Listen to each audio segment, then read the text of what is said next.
네, 여러분, 3강, 그러니까 4주차 2차 시수업 시작하도록 하겠습니다. 그래서 강의론 3강 인형의 집 하고 있습니다. 여기 이제 인형의 집, 제가 지난주 강의까지는 좀 줄거리를 정리를 안 했었잖아요. 근데 여러분들이 다 요즘에 사실 줄거리를 알 수 있는 방법과 정보 접근성이 용이하다고 생각해서 정리를 좀 안 했었는데, 여러분들한테 강의 진행하면서 그래도 간단하게라도 줄거리 좀 정리하는 게 낫지 않을까 싶어가지고 이번 주에는 좀 줄거리 정리해봤습니다. 이게 줄거리가 복잡하거나 장황하지 않습니다. 말씀드렸던 것처럼 서사 자체가 길지 않아요. 그리고 책 자체도 두껍지 않아요. 그래서 여러분들이 뭐 이렇게 긁으신다고 하더라도 금방 읽을 수 있는데 크리스마스를 준비하는 이런 노라가 좀 이렇게 신나게 하루 이제 시작하는 그런 이야기로 시작을 합니다. 새 아이 어머니자 사랑받는 아내인 노라는 즐거운 마음으로 크리스마스를 준비합니다. 새해가 되면 남편 헬메르가 은행 총재로 이제 승진한 거죠. 예정이기 때문입니다. 그래서 마냥 철없고 아이 같아 보이는 노라는 오랜만에 찾아온 친구 크리스티네에게 자신의 비밀을 털어놓는데 몇 년 전에, 그러니까 아직 남편이 말단 직업이었을 때, 둘이 신혼이었을 때 남편이 크게 아픕니다. 근데 갑자기 아프기 때문에 그러니까 그 자신의 소유의 재산을 가질 수 없다고 했잖아요, 여자는. 그래가지고 갑자기 병원비를 어디서 충당해야 되는지 몰라서 아버지, 자기 아빠, 그러니까 자기 친정 아버지 서명을 위조해서 은행으로부터 돈을 빌립니다. 하지만 이제 모든 일이 잘 되어가고 있으므로 남편에게 자기 친구인 크리스티네가 이제 좀 불행하게 좀 가난하게 살고 있기 때문에 일자리를 부탁해야겠다라고 해서 이제 부탁을 했는데, 근데 크리스티네 일자리를 해주는 바람에 같은 은행에서 이제 남편이 은행의 고위직인 거잖아. 같은 은행에서 해고당한 사람이 협박을 합니다. 그러니까 그 노라 때문에 노라가 친구에게 일자리를 주는 바람에 자기가 쫓겨난 거잖아. 그래가지고 노라를 협박합니다. 나 네가 예전에 아버지 서명 위조해서 돈 빌린 거 알고 있어. 라고 하면서 협박을 하는 거죠. 그래서 이때 와중에 근데 남편 친구인 또 랑크라는 사람이 이 와중에 또 노라한테 좀 약간 엎친 데 덮친 거죠. 사랑을 고백합니다. 노라는 마음을 굳게 먹고 이제 남편을 위해서라면 이렇게, 그러니까 남편을 사랑한다고 생각했고 남편도 자기를 사랑한다고 생각했기 때문에 이때는 그래서 마침내 모든 비밀을 남편에게 얘기를 합니다. 예전에 당신 아팠을 때 이게 딴 사람도 아니고 남편 아파서 그 병원비 내려고 아버지 서명을 위조한 건데, 남편이 나중에 노발대발하면서 당신이 내 명예를 명칠했다. 이 당시는 아내가, 그러니까 여자가 거짓말을 해서 이렇게 돈을 빌리거나 하면 엄청 나쁜 일인 것처럼, 나쁜 일이었던 거죠. 헬메리는 오히려 자기를 살리기 위해서 그렇게 한 거임에도 불구하고 노래를 비난하면서 너는 이제 마치 진짜 인형처럼 존재하는 것처럼 이제 우리 사이에 진짜 그런 상황, 근데 남들에게 보여줘야 되기 때문에 이혼 같은 거는 상상할 수 없이 그냥 진짜 결혼 생활을 존재하기 위해 결혼 생활은 이제 사람들에게 보여주기 위한 것 뿐일 거야. 그냥 아이들을 교육시킬 자격이 없다. 그때 노라가 깨닫죠. 이미 지금까지도 결혼은 보여주기 위해서만 존재했구나. 나는 진짜로 존중받거나 인간 대접을 받지 못했구나. 이렇게 그냥 남편을 위해서, 남편의 명예를 위해서, 그리고 자기에게 사랑 고백한 사람이 있었지만 그런 걸 다 물리치고 남편만을 신뢰하고 남편만을 사랑했는데 이제 이런 부분에 상처받은, 그러니까 상처보다 이렇게 통해서 깨달은 거죠. 지금까지 자신이 갇혀 있었던 알을 깨고, 여러분 지난 시간 데미안 생각나십니까?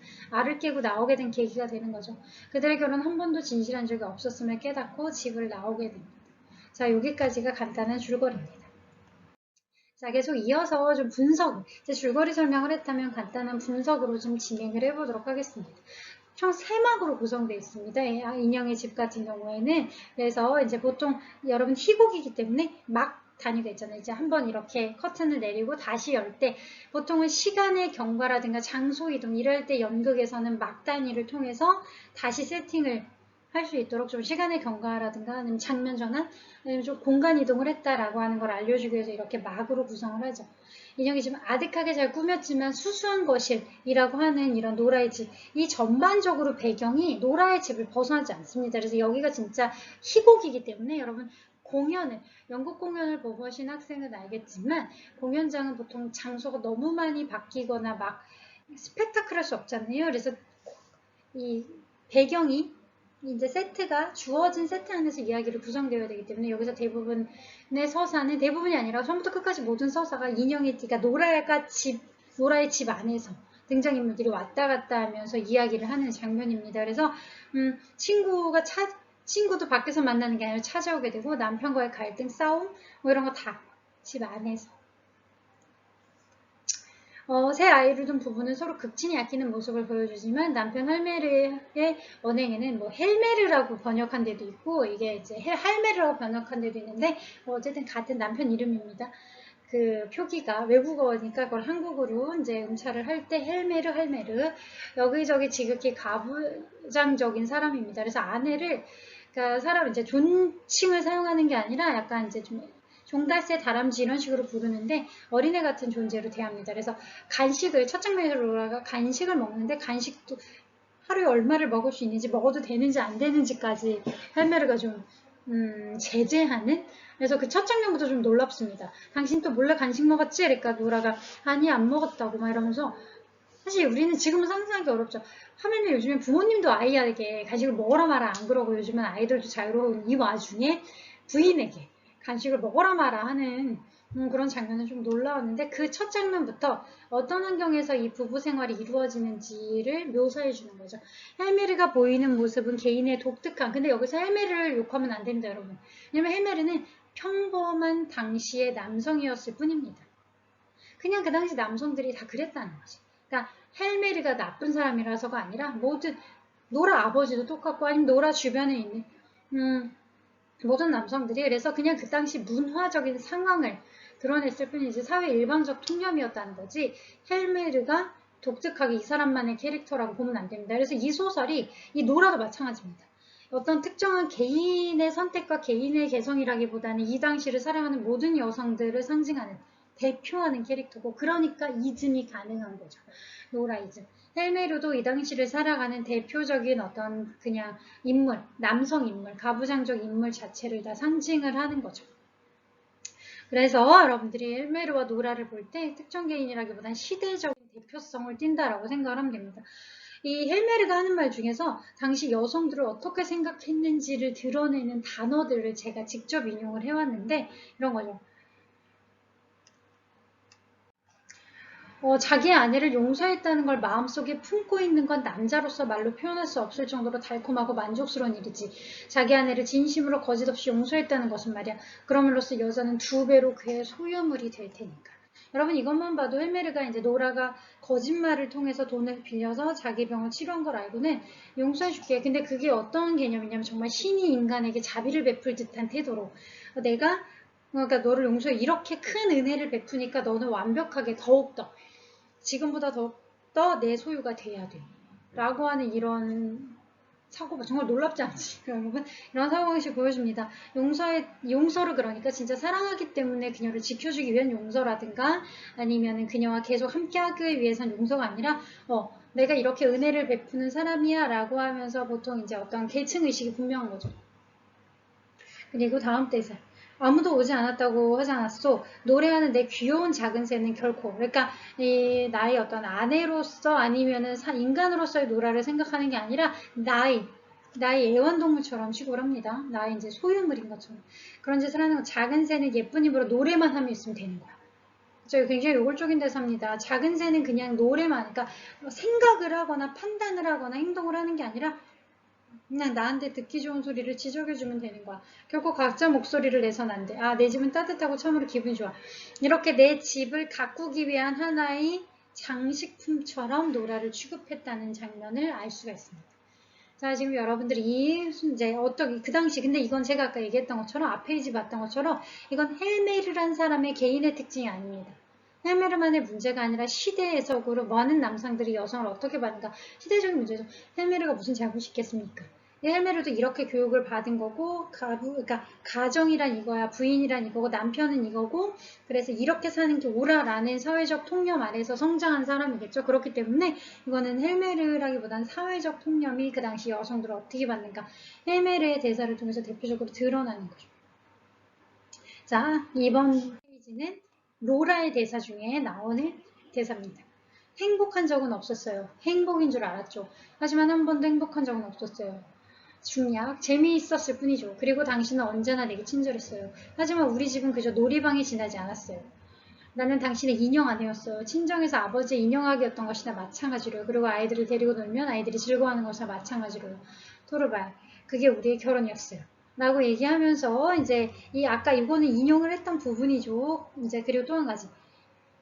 이제 그런 것은 믿지 않겠어요. 무엇보다도 먼저 저도 당신과 마찬가지로 인간이라고 믿어요. 아니요.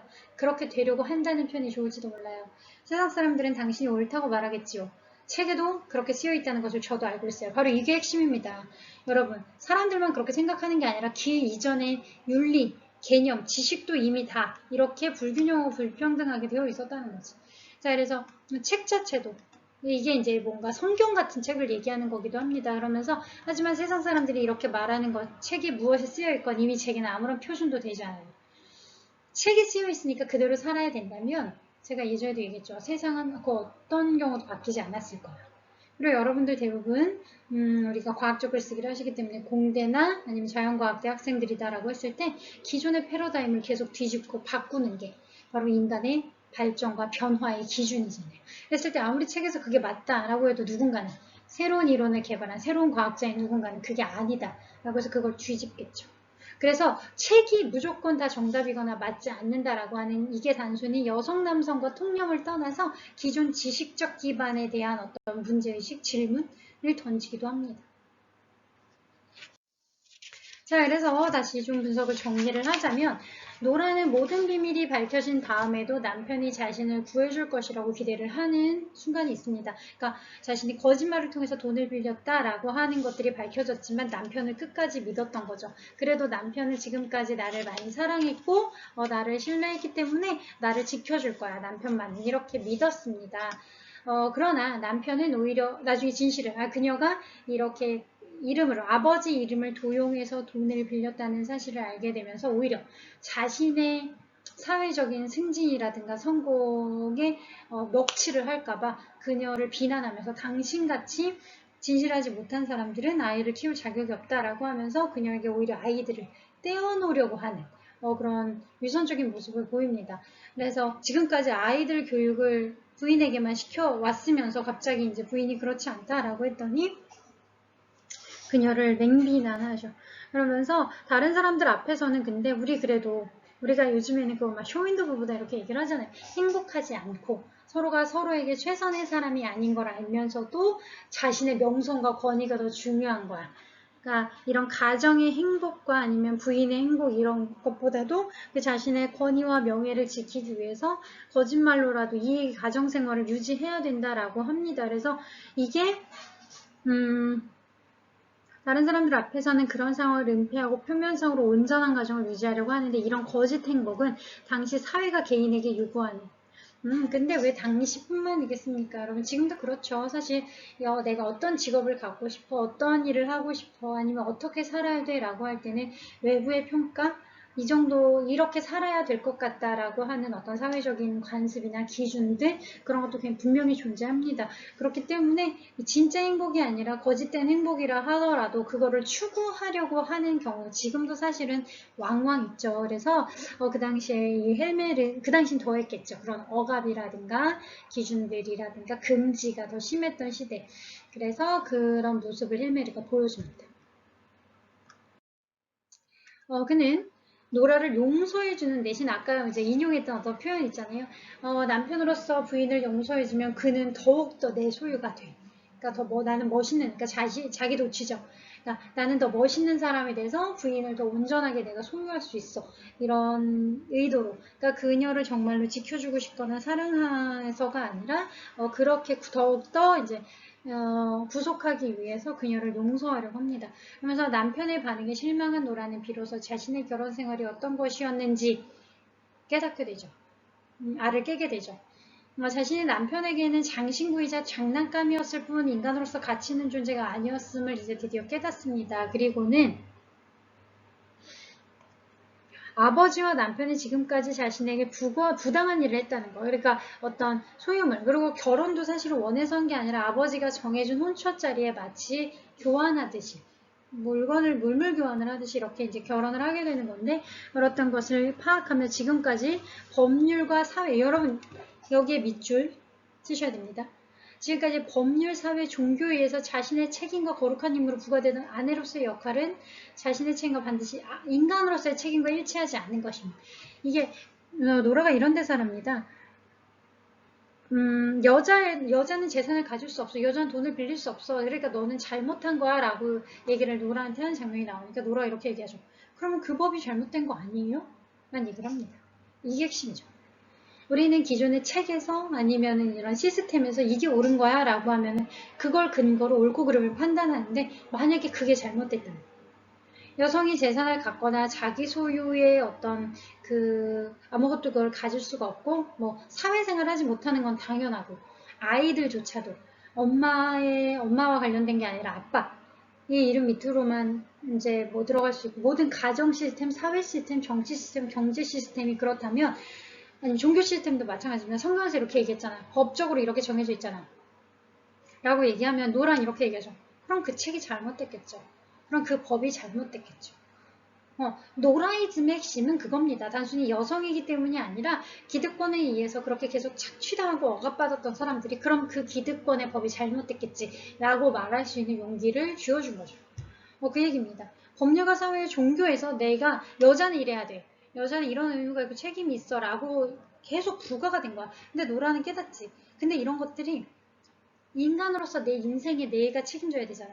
온전하게 내 인생을 살고 행복하게 살고 내가 스스로 나의 삶을 꾸려나가면서 살아야 되는데, 그런 것과 법률, 사회, 종교와 그게 충돌한다면 그게 잘못된 거지 라고 노라는 얘기를 하는 장면이 나오는데, 그 지점입니다. 먼저 인간으로서 자신에 대한 책임을 찾기 위해, 그러니까 나는 누군가의 아내, 딸, 뭐 아니면 어떤 직업인으로서의 누구 엄마 이전에 나는 일단 사람이죠. 인간으로서 자신에 대한 책임을 찾기 위해 나머지 역할들, 나한테 아내로서의 역할, 딸로서의 역할, 뭐 이런 역할들을 내려놓습니다.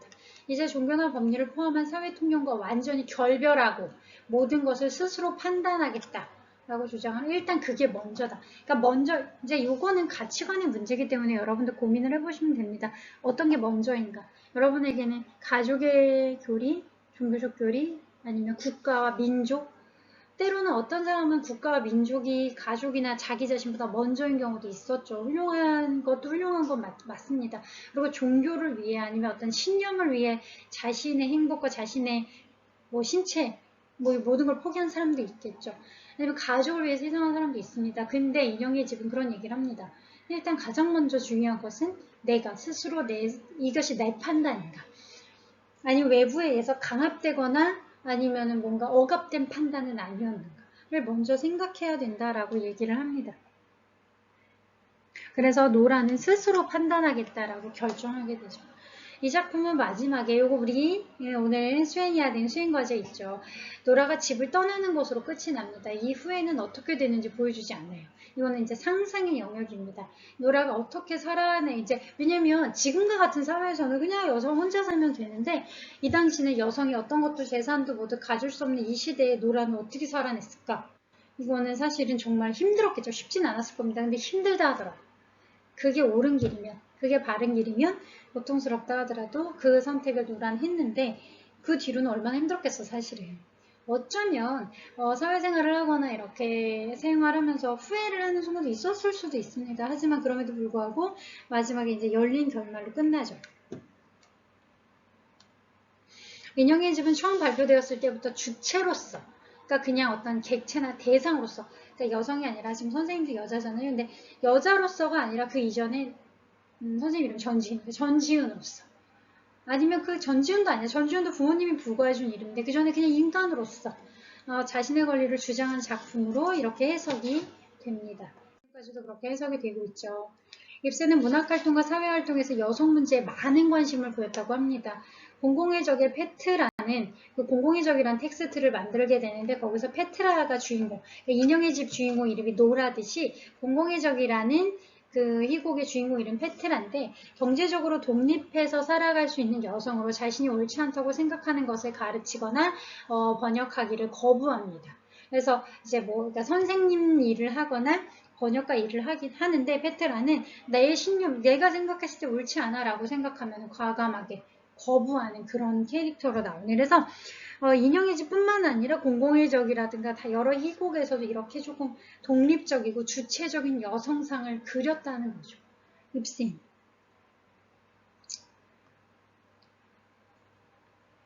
1884년에는 결혼한 여성도 재산권을 가질 수 있어 라고 하는 발언을 하는데 여러분은 지금 이건 당연한 거 아니야 라고 하는데 그 당시에는 이게 엄청난 이슈가 됩니다.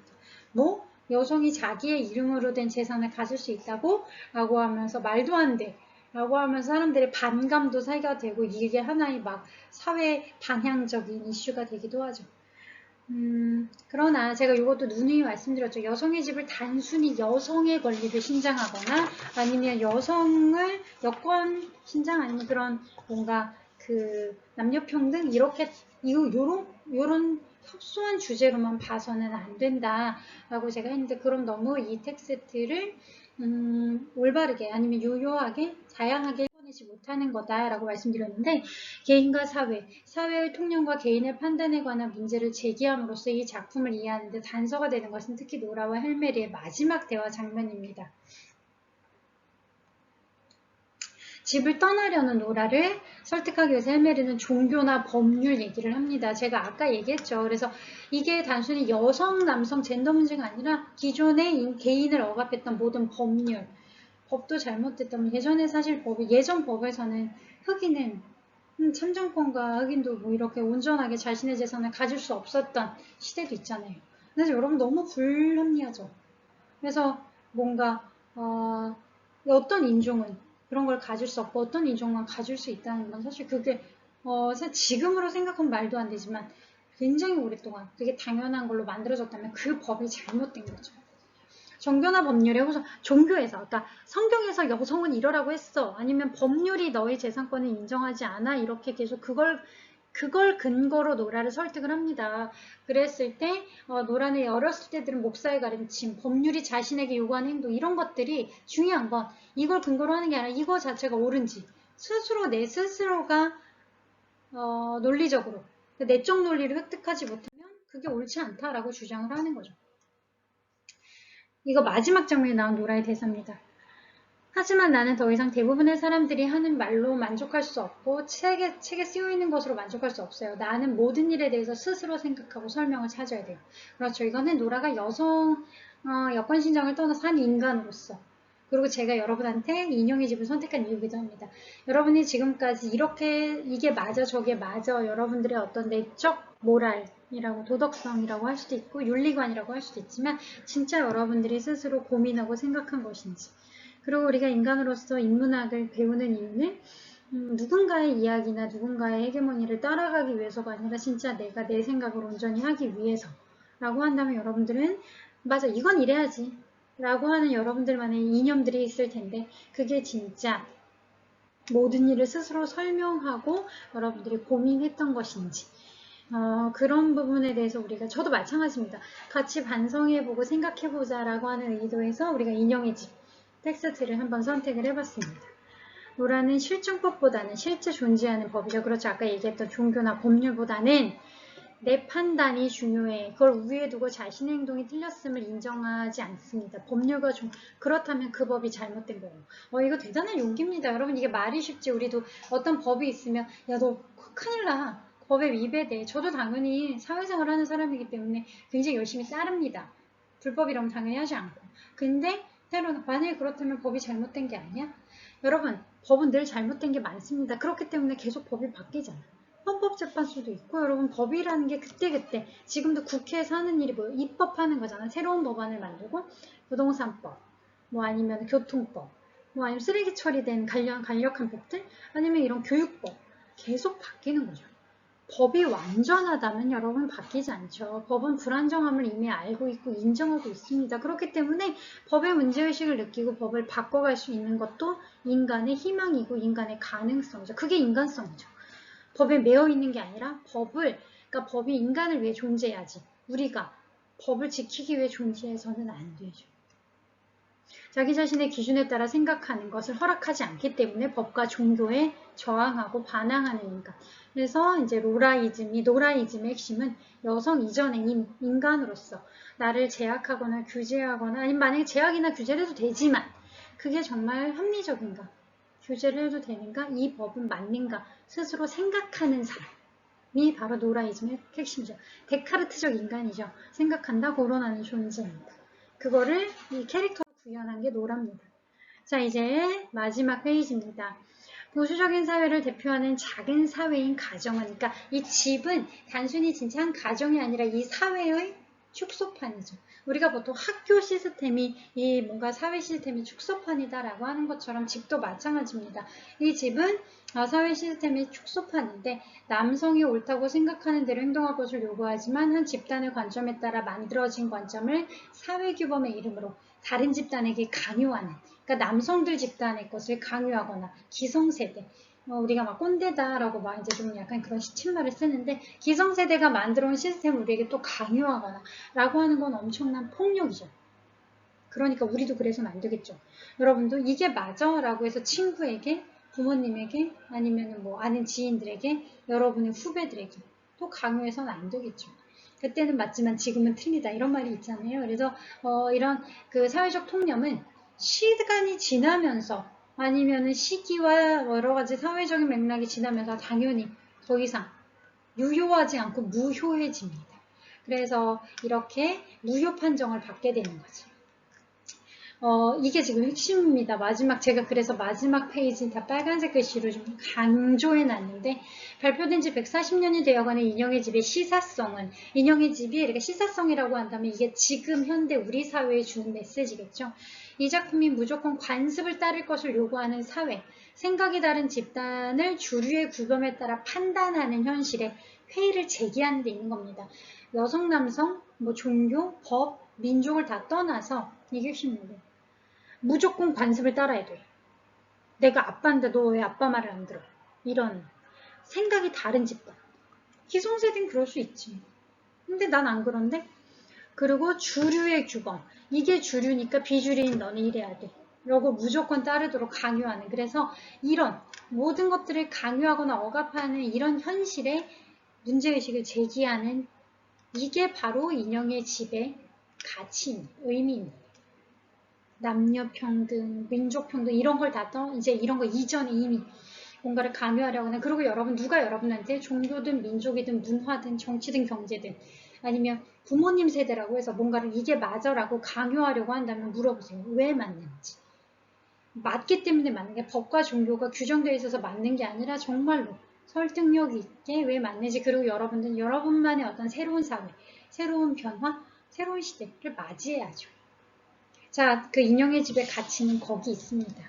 그래서 우리가 오늘 이렇게 인형의 집을 가지고 공부하면서 우리가 어떻게 해석할 수 있을까? 이 고전을 통해서 우리가 배울 수 있는 거, 느낄 수 있는 거, 또 새롭게 깨달을 수 있는 게 무엇인가까지 한번 정리를 해봤습니다. 여러분 너무 고전 읽는 건 재밌죠? 저만 재밌습니까? 근데 이런 의미, 이렇게 새로운 거, 그러니까 단순히 고전을 고전으로만 읽는 게 아니라 우리 사회에 주는 의미와 시사성까지 같이 평가하고 판단할 수 있는 것.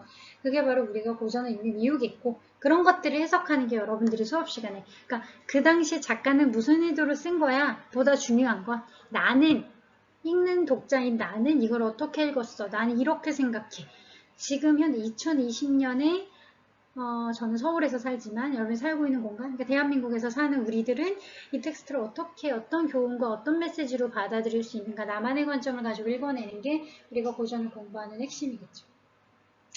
여러분 다 그렇게 훌륭하게 다 공부하셨을 거라고 생각합니다. 자, 오늘도 첫 번째 1차시 영상, 2차시 영상 두 영상 듣느냐고 정말 수고 많이 하셨습니다. 제가 이렇게 매 시간 좀 다양한 관점과 다양한 이론, 다양한 그 어떤 해석적인 장을 가지고 여러분 설명해 드리고 있는데, 여러분이 그냥 재미있게 좀 몰입해서 고개 끄덕이기도 하면서 때로는 나는 좀 생각이 다른데 이러면서 들으시면 됩니다. 그리고 우리에게는 여러분들 생각을 표현할 수 있는 과제가 있죠.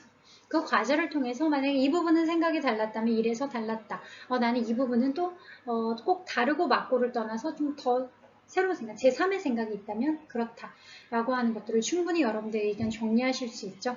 그래서 제가 우리 강의 내용을 담아내는 것도 중요하지만 여러분 생각을 플러스 알파로 첨가하는 것. 그게 무엇보다 중요하다고 말씀드렸죠. 그렇게 오늘 이번 주 수행과제까지 하시면 다 마무리가 됩니다. 여러분 이번 주도 고생 많이 하셨습니다. 그래서 한 주 동안 또 열심히 공부하시고 또 안전하고 건강하게 잘 계셔야 됩니다. 요즘은 무엇보다 건강이 가장 중요하잖아요. 그래서 건강하게 한 주 잘 지내시고 다음 주는 도스도예프스키의 죄와벌입니다. 좀 두꺼워졌네요. 갑자기 죄와벌은 조금 두껍습니다. 그래서 여러분들이 읽으셔도 정말 좋지만 여러분들이 두꺼우니까 우리 교재에 있는 부분이라도 꼭 좀 참고하셨으면 좋겠습니다. 그래서 도스도예프스키 이제 러시아로 건너가네요. 자, 그래서 죄와벌로 다시 같이 공부하도록. 여러분 긴 영상 듣느냐고 고생 많이 하셨고 한 주 동안 안전하게 건강하게 잘 보내시길 바랍니다. 그럼 우리는 오늘 수업 여기까지 할게요. 여러분 수고하셨습니다. 안녕.